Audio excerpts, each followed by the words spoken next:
하나님이여 우리에게 믿음을 더하여 주시옵소서. 찬송가 445장으로 하나님께 찬송 올려드립니다.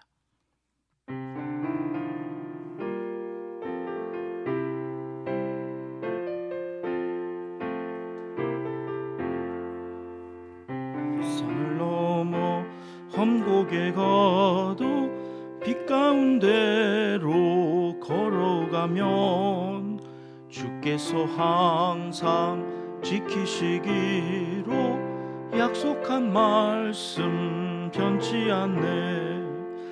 하늘의 영광 하늘의 영광 나의 맘속에 차고도 넘쳐 할렐루야를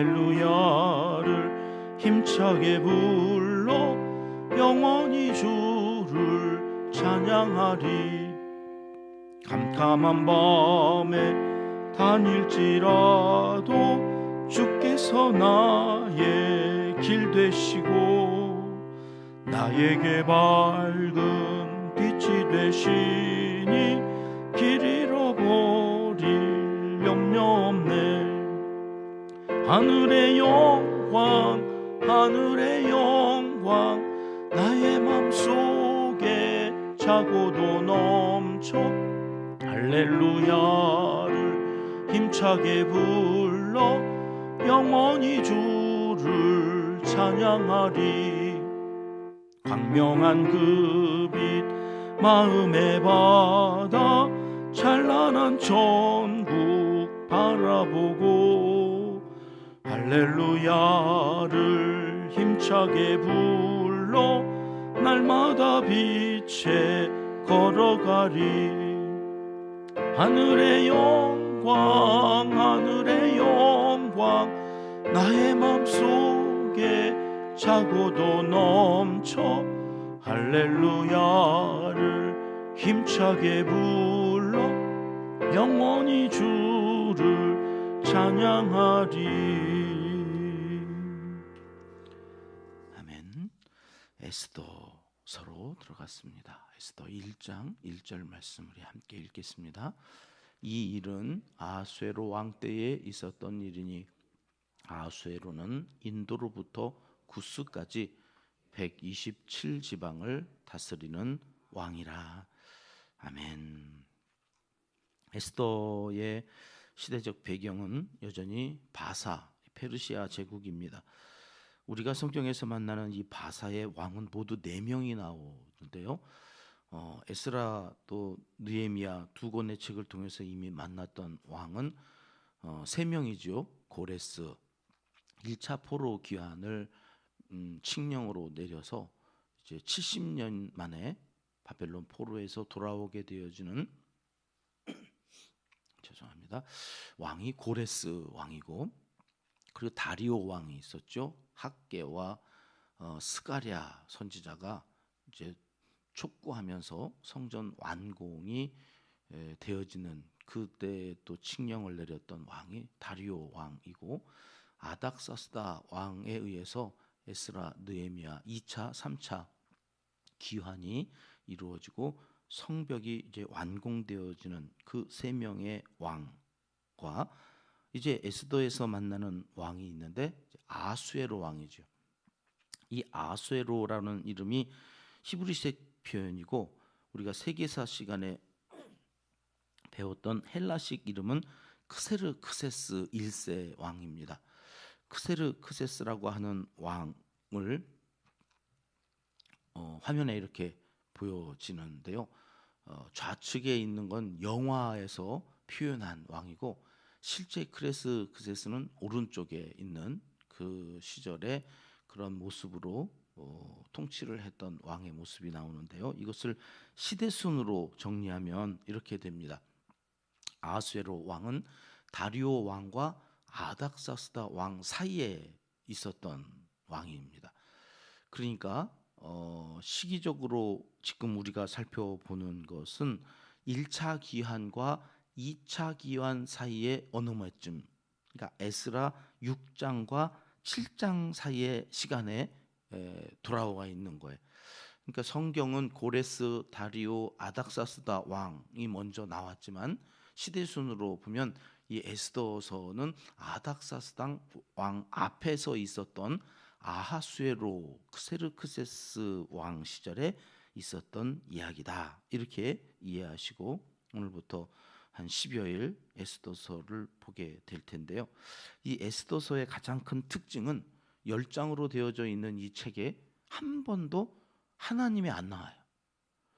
하나님이 안 나오는 책이 왜 성경에 들어와 있냐? 그래서 종교 개혁자 마틴 루터는 이거 잘못된 거다. 이게 성경이냐? 하나님은 안 나오고 유대인만 나와요. 유대인. 유대인들이 제일 좋아하는 책 가운데 하나가 에스더서죠. 에스더서에서 만들어지는 절기가 있어요. 하나님이 만드신 세 번의 절기와 상관없이 유대인들이 멸망의 자리, 그 죽음의 자리에서 구원받은 그 날을 부림절이라고 해서 그 부림절을 지금까지도 지키거든요. 유대인들이 그 부림절을 지키면서 이 에스더서를 자녀들에게 꼭 읽어줍니다. 그래서 절기 때마다 성경을 읽는데 그 성경을 모아놓은 마길렛이라고 하는 그 부분이 있어. 우리가 성문서가 있고 역사서가 있고 이렇게 나누 모세 율법 토라가 있고 히브리 성경이 각각 이렇게 나누어지는 부분에 우리는 역사서에 붙어 있잖아요. 에스라, 느헤미야, 에스더. 근데 히브리 성경은 이것이 아가, 룻기, 에가 또 전도서 다음에 붙어져 있는 마길룻이라고 하는 부분에 있어서 이게 좀 성격을 달리하는 거예요. 그게 왜 그런가 하고 봤더니 이 사람들은 절기가 중요한데 유대인들은 그 절기 때 꼭 읽는 책이 에스더서이고 그 에스더서를 좋아하는데 유대인들이 아닌 사람들도 이 책을 참 좋아하는 이유는 하나님이 안 나오니까 좋아해요. 또 하나님. 그래서 유대인들도 좋아하고 유대인 주변에 있는 유대인이 아닌 사람도 그 성경에 에스더가 있는 것을 참 좋아하는 독특한 책이 에스더서이다. 우선 우리가 이 책을 이해하기 위해서는 아수에로 왕을 이해해야 돼요. 크세르크세스라고 하는 이 왕은 좀 전에 우리가 보았듯이 영화에서 그렇게 표현해 준 거예요. 이렇게 한 번만 더 보여주실래요?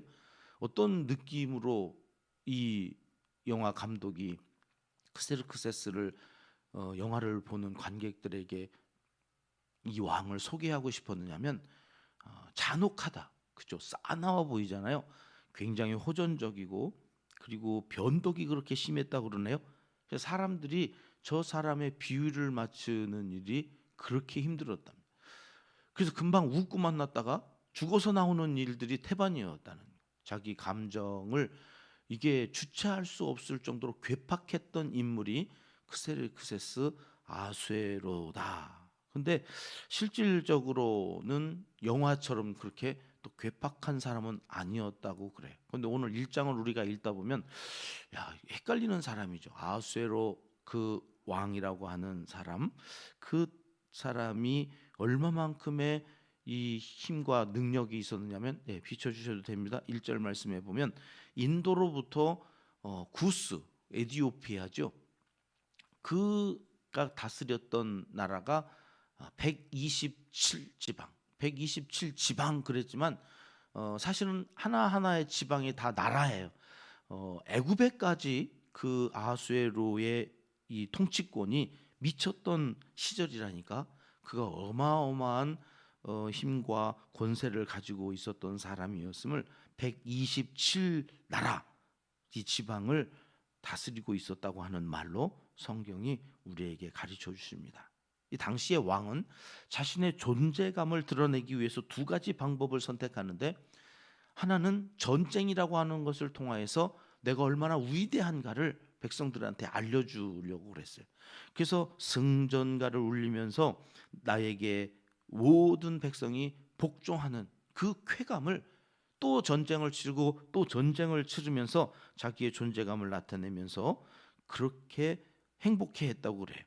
근데 맨날 1년 360일 또 전쟁만은 할 수 없잖아요. 그래서 두 번째로 자기의 능력, 자기를 과시하기 위해서 선택한 것이 잔치를 베푸는 거예요. 오늘 3절 말씀으로 가보면 며칠 동안 이 잔치를 베푸느냐, 잔치를 저렇게 이제 베풀어서 각 127나라의 모든 귀족과 또 다스리는 지방 관리들 다 왕 앞으로 모아 놓았는데 4절에 가면 180일 동안이요. 한 번 잔치를 하면 며칠 하다가 끝나는 잔치가 아니에요. 그러니까 얼마나 많이 잔치를 하느냐에 따라서 왕이 훌륭한 거예요.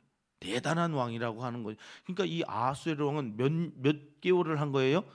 6개월 한 거예요. 180일이니까 6개월 동안 잔치를 벌여요. 그 지방 관리가 여기 잔치에 참여하면 6개월 동안 머물기도 하고 왔다가 또 가면서 다른 또 이제 멀리서 또 와서 또 참여하기도 하고 하는 6개월 내내 잔치를 하면서 왕이 자기의 능력과 힘을 과시하는 용도로 잔치를 베풀었다. 그 이야기로 에스더서가 시작이 되어지는 거예요.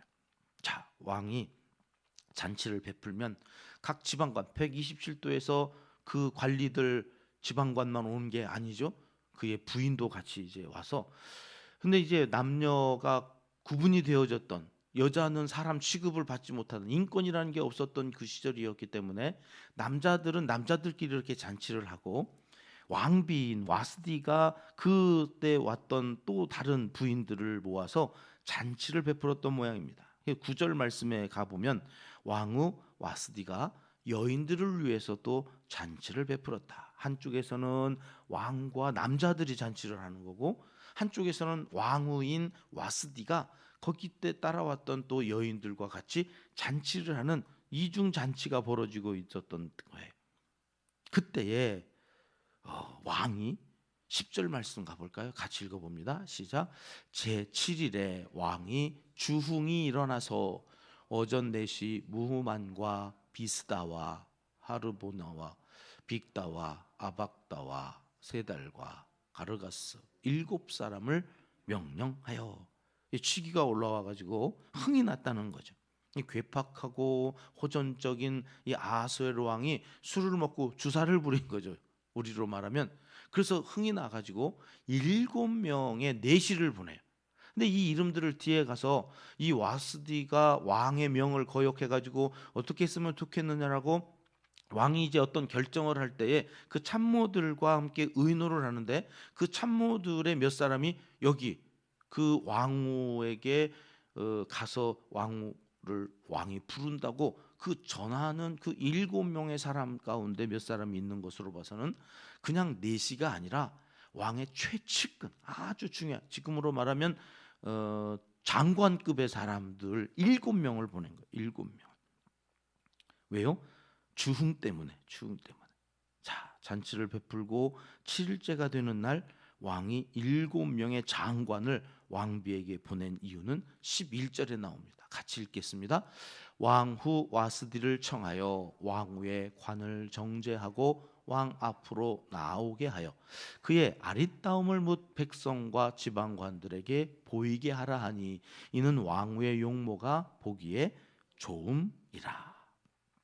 과시욕 때문에 아내가 얼마나 이뻤겠어요. 아름답고 예쁘고. 그러니까 여기 있는 남자들한테 자기의 아내가 이렇게 예쁘다고 하는 것을 또 보여주면서 역시 왕은 다르구나. 뭐 이런 과시하려고 하는 그 욕구 때문에 술에 취해서 그 왕비를 오라고 이제 그랬다는 거예요. 근데 와스디가 거절했던 거죠. 못 가겠다. 고대 역사가 요세푸스는 내 남편이 아닌 다른 남자들 앞에서 얼굴을 보이는 것은 당시에 문화적으로는 수치스러운 일이었다. 그래서 히잡이라고 그러나요? 이렇게 중동에서는 얼굴을 가리고 다니잖아요. 다른 남자들 앞에서 얼굴 보이는 것은 멀거벗은 거랑 같은 거라고 이 문화 속에서. 그래서 그걸 못하겠다 이제 이렇게 얘기했다고 요세푸스는 기록하기도 하고 유대인의 전승은 이때 술이 취해가지고 뻘개 벗고 오라고 그랬다는 거야. 나체로. 그래서 와스디가 못하겠다고 이제 그랬다는 건데 이렇든 저렇든 이게 수치스러운 일이었던 것은 틀림이 없는 것 같아. 그래서 잔치도 따로 했던 거고 그런 건데 왕이 이제 술이 취하니까 이성을 잃어버리고 그렇게 해서 오라고 이제 했다가 거절을 당하면서 사건이 이제 와스디가 폐위가 되어지는 일로 이 1장이 끝나는 겁니다. 여러분, 거절을 당한다 하는 것은 상처가 되지요. 누구나 그렇지 않겠습니까? 우리가 전도를 하면서 자꾸 두려움이 생기는 이유는 전도를 했을 때에 그 받는 사람들이 환영해 주는 일이 거의 없지요. 됐다고 그러고 너나 잘 믿으리라고 그러고 아예 관심도 안 가져요. 관심도 들으려고 하지도 않아요. 그러니까 거절을 당할 때 사람이 상처가 되기 때문에 이 상처는 어디서부터 온 걸까요? 우리가 의식하지 못하는 엄마로부터 그렇게 거절을 당하잖아요. 나는 배가 고파가지고 우는데 엄마는 뭐가 그렇게 바쁜지 와가지고 전 물려놓고 뭐라 그런다고요? 조금만 참지. 거지 새끼가 들었나? 왜 이렇게 울어? 막 이러면서 엄마도 바쁜데 애가 막 울고 그러면 엄마도 그 속이 아니니까 한다는 얘기가 전 물려놓고는 막 뭐라 알아듣지도 못하는데 엄마가 짜증내는데 애는 알죠. 야, 나는 먹고 살기가 이렇게 힘든 인생이구나. 그러면서 자기 자신에 대한 상처가 그때부터 내면에서는 머리는 기억하지 못하지만 몸이 기억하는 일들이 생겨서 뭔가 우리가 누군가에게 부탁하고 그래서 그 부탁을 들어줄 때에는 행복하지만 들어주지 않을 땐 그 어린 시절에 거절당했던 상처들이 몸이 앓고 그래서 그 마음에 자꾸 두려움이 생기는 거예요. 특히 왕 아닙니까? 과시하려고 그랬는데 왕비가 거절을 해요. 거절을 할 때는 자존심을 살려주면서 거절을 하는 방법을 잘 배워야 되는 거예요. 근데 와스디가 그럴 경황이 없었던 거죠. 어떻게 보면 왕은 왕비를 또 대우를 한 것처럼 보이기도 해요. 한 사람만 보내도 되잖아요. 근데 7사람을 보냈다는 것은 그만큼 왕비를 귀하게 여겼다는 말이기도 해요. 그것도 보통 사람 7명이 아니라 장관급의 사람을 7명을 보내서 잘 모셔오라고 했던 거 아니겠습니까? 그런데 왕비가 그것을 따를 수가 없었던 문화였던 거죠. 그러면 서로 간에 이걸 잘 해야 되는데 왕이 이 왕비가 안 왔잖아요. 그래서 자존심이 상했잖아요. 그럼 이거를 어떻게 문제를 풀어가는 게 옳습니까? 일단은 왕이고 왕비지만 이거 부부 문제잖아요. 부부 문제. 그럼 부부 문제면 어떻게 풀어가야 돼요? 부부가 풀어야죠. 당신 말이야. 그 많은 사람 앞에서 왜 나를 그렇게 망신 줬어? 둘이 해결했으면 얼마나 좋았을까요? 근데 이걸 누구랑 상의해요? 신하들하고 그 내시들 참모들하고 상의를 해. 아니 자기 부인의 문제인데 왕이지만 왕비이기도 하지만 부부 문제잖아요. 그럼 부부가 해결하지 그걸 어쩌자고 다른 사람한테 야 왕비를 어떻게 하면 좋겠냐 내 아내가 내 말을 안 듣는다 이러면서 신하들한테 얘기하니까 아 이거는 왕이 바로 잡아야 됩니다. 그래야 다른 귀족 부인들도 남자들을 무시하지 않고 멸시하지 않습니다. 그런 내용들이 이렇게 쭉 이어져요. 어디서부터 잘못되어졌는가? 여러분 제안을 받으면 뭐 거절할 수 있죠. 상황이 안 될 수도 있는 거 아닙니까? 그러면 왜 거절을 해야만 하는지를 이야기하는 게 좋은 거예요. 그래야 저쪽이 자존심이 상하지 않아요. 특히 남자들은 자존심 하나로 사는 거거든요. 여자들은 뭐 그렇지 않나요? 여자들도 자존심 중요하죠. 근데 특별히 남자라고 하는 존재들은 자존심 하나가 생명과 같은 거예요. 근데 그 많은 사람 앞에서 이게 그렇게 되어지지 않은 데에서 문제가 이게 잘 해결되어 줄 수 있는데 잘 해결되어지지 않는 것은 왜 거절하는지 이야기하지 않아요. 그냥 안 가요. 그러니까 저쪽에서는 자존심 무너졌다고 그 자존심을 회복하기 위해서 극단적인 방법들을 선택하고는 결국에 왕비를 폐위하는 그러한 일들이 생겨지는 내용이 오늘 1장의 내용인데요. 오늘 1장을 정리하면서는 이런 메시지를 적용하기 원합니다. 관계는 서로 상호 간에 존중하는 마음이 있어야 하겠다. 우리 빌립보서 2장 3절 말씀 잘 알죠? 같이 한번 읽어볼게요. 아무 일에든지 다툼이나 허영으로 하지 말고 오직 겸손한 마음으로 각각 자기보다 남을 낮게 여기고. 이게 믿음의 사람들이 가지고 있어야 될 인간관계의 기본 자세입니다. 누구든 다 주님께 하듯 하는 거죠. 혹 부탁할 일이 있을 때 정중히 부탁하고 그 부탁을 받은 사람도 내가 들어주지 못할 때에는 정중하게 내 이런 사정 때문에 너를 무시해서가 아니라 내가 이런 사정 때문에 네 부탁을 들어줄 수 없어. 미안해. 그렇잖아요. 그 사람이 나에게 부탁할 때는 적어도 그가 나를 믿어준 거죠. 내가 그 사람한테 부탁하면 내가 못하는 그 일들에 대하여 그 사람은 해줄 수 있을 거라고 믿어주고 나를 그렇게 인정하고 이야기하는 거니까 고마운 거잖아요. 그런데 그 고마운데 못 해주니까 미안한 거죠.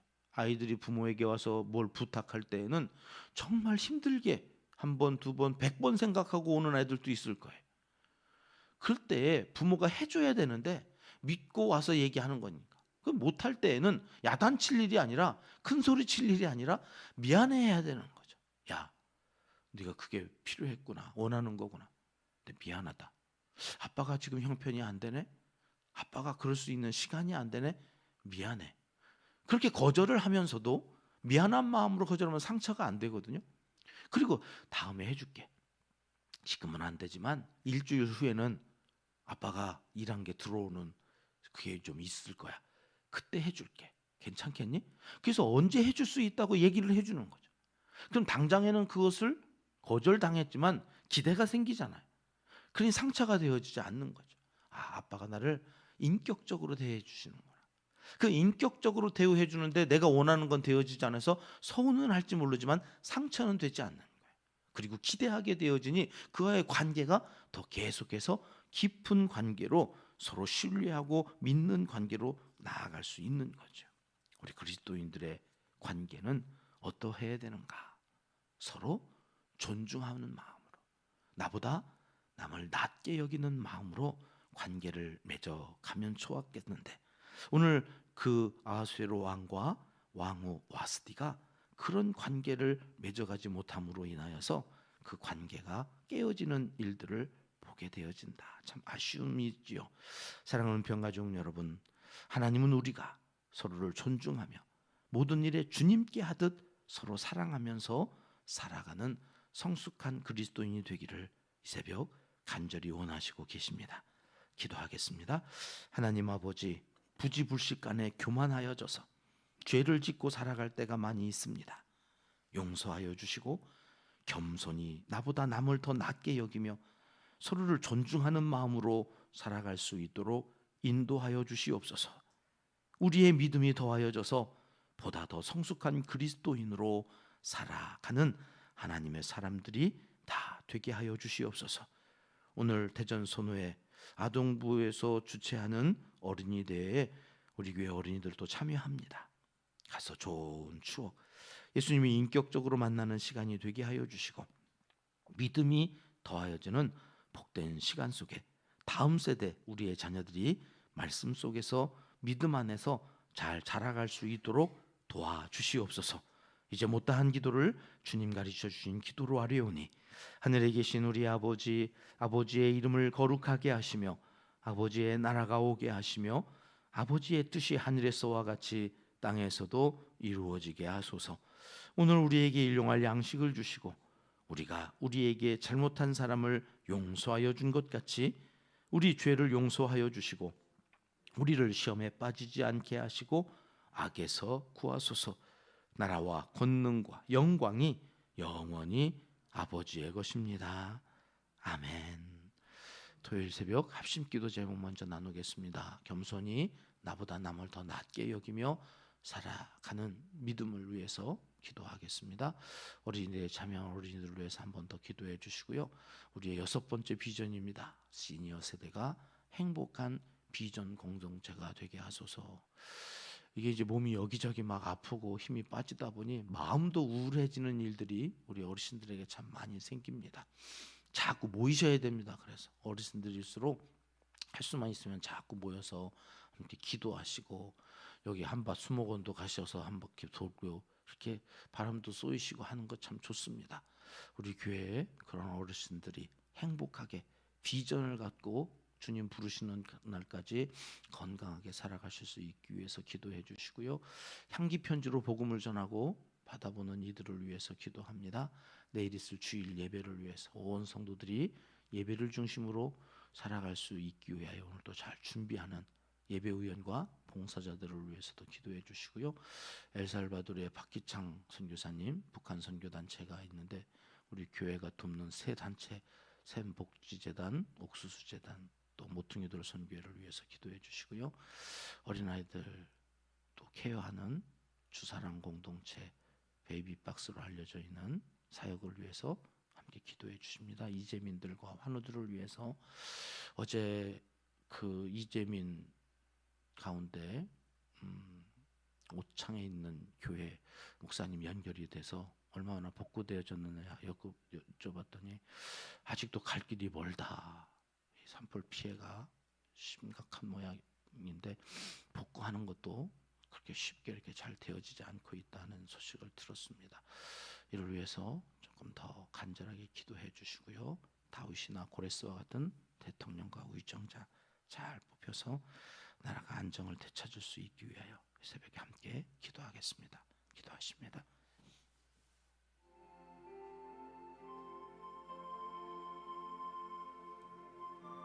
잠시 오신 우리 아버지